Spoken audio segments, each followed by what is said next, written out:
السلام علیکم ورحمۃ اللہ وبرکاتہ۔ آج ہم بات کریں گے اللہ کے رسول صلی اللہ علیہ وسلم کی اس بے چینی کی جو انہیں اپنی وفات کے وقت تک تھی۔ وہ ایک بہت ہی سینسٹیو ایشو ہے اسلام کے اندر، شرک۔ تو اللہ کے رسول صلی اللہ علیہ وسلم ایک چادر کو اپنے اوپر اوڑھ لیتے، اور جب ان کا دل بھر جاتا تو اس چادر کو کھینچتے، ان کا چہرہ اس سے کھل جاتا، یعنی کہ اپنے چہرے کو کھول لیتے۔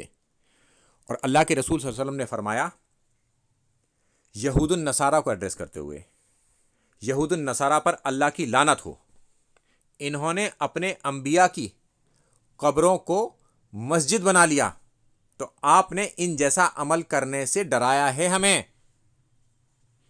تو کہیں ایسا تو نہیں ہم کسی قبر پہ جا کر جھک رہے ہوں، کوئی سجدہ ہی کر رہے ہوں؟ تو ہمیں اس بات سے ڈرنا چاہیے۔ اور کچھ لوگ مسجد نبوی سے یہ پلی لیتے ہیں کہ اللہ کے رسول صلی اللہ علیہ وسلم کی قبر مسجد کے اندر ہے۔ تو میں آپ کو بتا دوں کہ اللہ کے رسول صلی اللہ علیہ وسلم کے زمانے میں اور اصحاب کے زمانے میں ان کا حجرہ مسجد سے باہر ہی تھا۔ جب مسلمانوں کی اتنی آبادی بڑھ گئی کہ اب دنیا بھر سے مسلمان وہاں پہنچنے لگے، تو اس کو ایکسٹینڈ کرنے کے لیے ان کا وہ حجرہ جس میں وہ دفن ہے وہ مسجد کے اندر آ گیا۔ اس سے پہلے وہ کبھی مسجد کے اندر نہیں تھا۔ شرک کیونکہ ایک بہت ہی سینسٹیو ایشو ہے، اسے ہم نے بچنا ہی چاہیے ہر حالت میں۔ کوئی شک شبہ نہیں ہونا چاہیے اس معاملے میں، اور جہاں بھی ذرا سا بھی شک شبہ پڑ جائے فوراً اس کام کو چھوڑ دیں۔ شرک کیونکہ بہت ہی خطرناک بات ہے، اور یہ قابل قبول کسی بھی طریقے سے نہیں ہے۔